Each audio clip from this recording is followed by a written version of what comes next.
Hello and welcome to this week's Mal and Johnny Show. And this week's show is more of a catch-up, really, because the world is slowly opening up bit by bit, and we're both going back to work, Johnny, aren't we?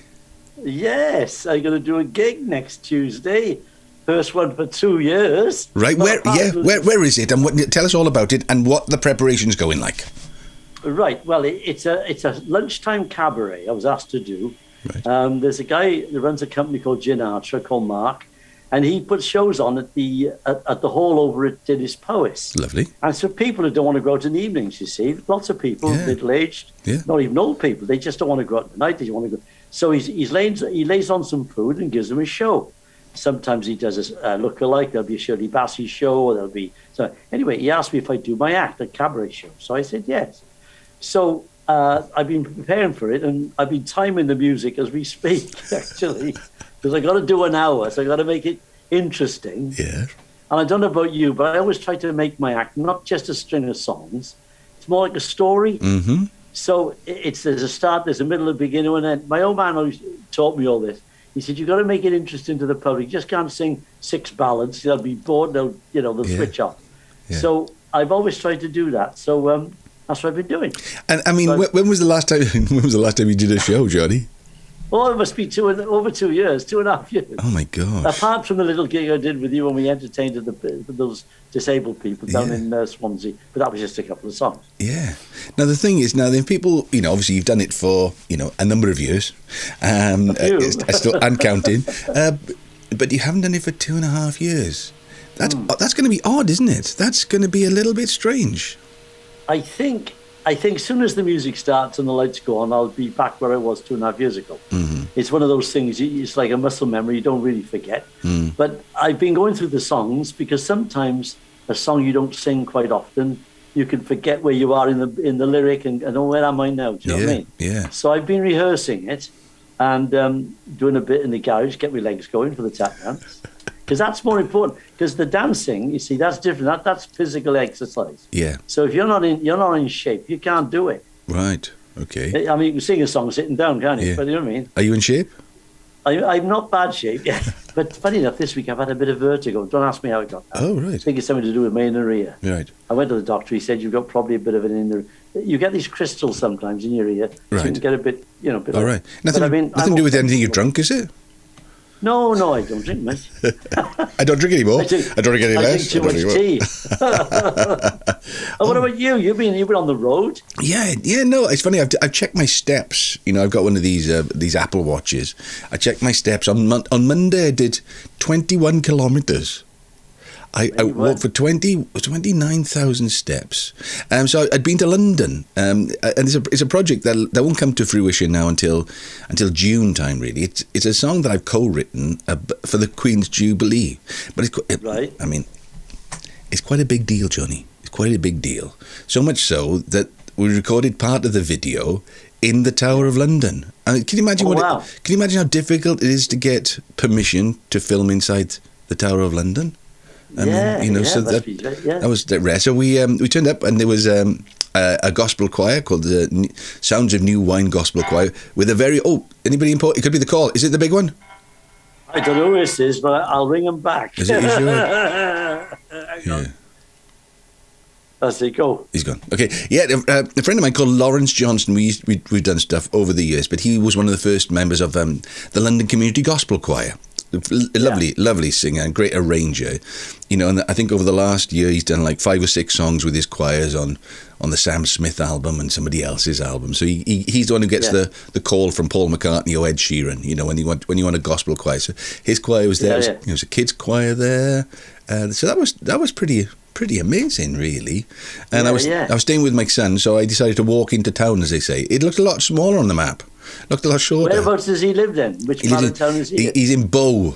In Bow. It's an old match factory. Match where the little match girls used to work, and so they turned that into flats. So that was nice. And then Tuesday went to the House of Commons. And I say an old friend, a friend I've known for a long time, Carolyn Harris. She was leading a debate on I met her with you. That's right. She's a character. We met her when we did our Christmas thing. She was giving all the hampers to people. That's the one. And then yesterday, Wednesday, I was down in Brighton. Now you've done a lot of gigs in Brighton, haven't you?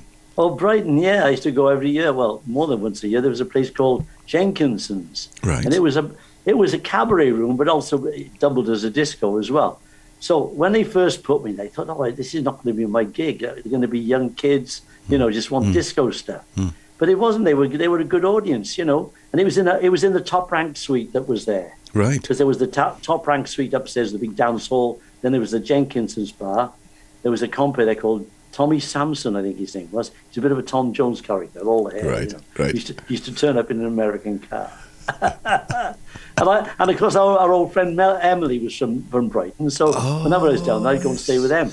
Emily's But one quiet. time, I couldn't get any digs. The first time I went there, I couldn't get any digs. And I thought, I sleep in the blinking car. Anyway, that was a mistake. One day sleeping in the car's enough. So I thought, I'm going to drive to Dorothy Squire's house, which was in Bray, which is a good hour and a half. But I thought, I can do that. So I drove up to Dot's house. I said, I'm working in Brighton. She said, well, stay here and go back and forth. So that's right, I did. Fantastic. You say did you ever do disco dancing? Because that became a big thing at one stage, didn't it? Disco dancing. Yeah. In fact, there was a lady I knew called Downtown Julie Brown from Bridgend who won the World Disco Dancing Championships. And then she became a VJ, a video jock on MTV in New York. And I interviewed her once and everybody in New York knew her. Hey, Downtown Julie Brown. Did you ever do any disco dancing? No, I didn't. I could do it, when I'm on a night out. But there was a guy in Cardiff became a disco champion. Frankie Johnson. Frankie Johnson Jr. That's right, Frankie Johnson, Frankie Johnson Jr. Well, Frankie Johnson was this comedian, right? Right. I don't think he was great, but he was always about Cardiff scene, And he did New Faces. Right. And one of the comments was it was the worst waste of 3 minutes they'd ever seen. And his face, and he mouthed the word, and we know what he said. Poor old Frankie's gone now, but he's a nice bloke, actually. Yeah. But I heard Frankie Johnson Jr. was going out at one point. He was engaged to the guy that owned Harrods. What was his name? Fayad. Fayad, yeah. He was going out with Fayad's daughter. Oh. So I don't know whatever happened there. And I haven't seen him for years and years, so I wouldn't know. Yeah. So I went down to Brighton. I gave it your love. And I was filming this. So I'm in the Heritage charts, Johnny. Now the Heritage charts. Now explain what the Heritage charts are. So you remember Mike Reid? Mike Reid used to be Radio 1. He used to do the pop quiz, Swap Shop, all those programs, 80s, 90s. Yeah. He is really not annoyed, but he is disappointed that artists like, say, Nick Kershaw or Howard Jones or the Corgis are making records now as good as, if not better than when they were young, but they can't get arrested. It's like... I know, yeah. They're master... Well, they did it to Cliff Richard. They wouldn't play his records on Radio 1. Yeah, so... It was at 100 hits. Absolutely. It's crazy, isn't it? Yeah, and, these guys are, they're sort of at the top of the game because you become a craftsman. If you play the guitar for 40 years, you're writing songs for 40 years, you usually get better, don't you? So he's championed this whole sort of genre and age group of musicians who don't get a look in, and set up this thing called the Heritage Chart. So he owns the brand, and it's on. I can't remember how many radio stations, but he also does a TV version of it, which runs like a week later on lots of. Cable networks. It's on Cardiff TV, like all those. And then it goes on to Talking Pictures, which is one of these niche TV stations. I love Talking Pictures. It's on that every week, and he's just sold it to California, and I think there were 20 or 30 stations out there. So basically, he puts this show together in Brighton. Do you know what the disappointing thing was on the whole trip? Really, on the whole trip, to be honest, Johnny. I went by train. Right. And I bought a senior's card, Yeah. third off. Not once was I challenged. Not once. Somebody, nobody came up to me and said, come on, sir. You couldn't possibly be old enough to have a senior's card. It's a grey beard, mate. You've got to get rid of it. I was devastated. Anyway, got down there, lovely guy. I never really met him before. We had friends in common. In fact, a lot of friends in common.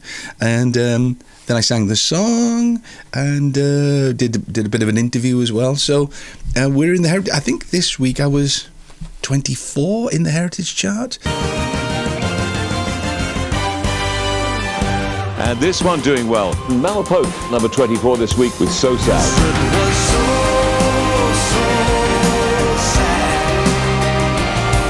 She was thinking about all the dreams that a little girl had.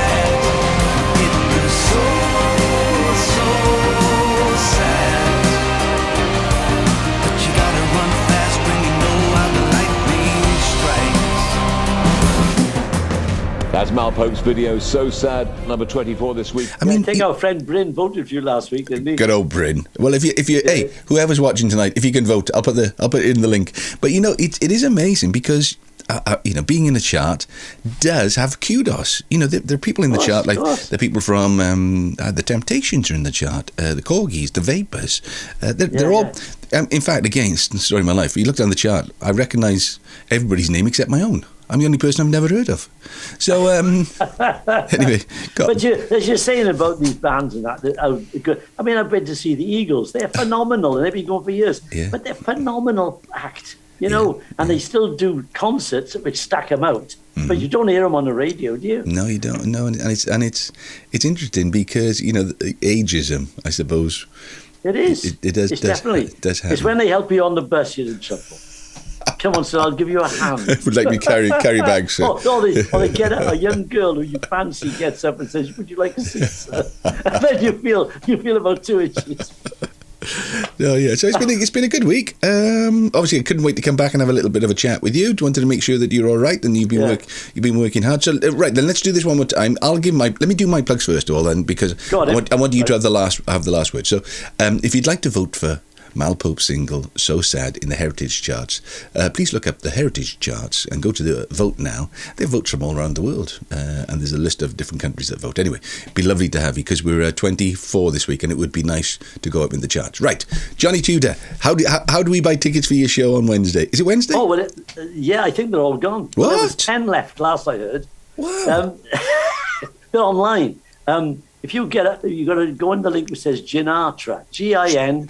Like Sinatra, but with a G-I in front of Ginatra. Right. And the last time I spoke to Mark, because somebody in my village wanted some, I said, well, I haven't got them. I'm not doing the deal. Mm-hmm. I just turning up. So they said, well, you've got to go on the link. So there was 10 left.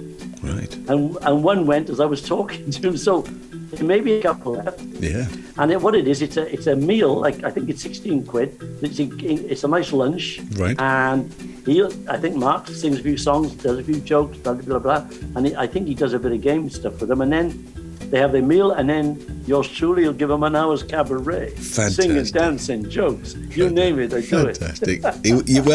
Miss it and miss out, as they say. Mimo, is it? Miss it, miss out. Yeah, it's called cabaret at the hall, that's it. Cabaret Ginatra. Ginatra, I think, yeah. Ginatra. Great stuff. All right, well, look, I don't want to hold you up because I know you've got to carry on with your timings and make sure those legs are still working. So have a good... So, make sure you buy his tickets, make sure you vote for So Sad. And it's goodbye from him. And it's goodbye from him. Goodbye. See you next week. Ta-da, Bye. ta-da.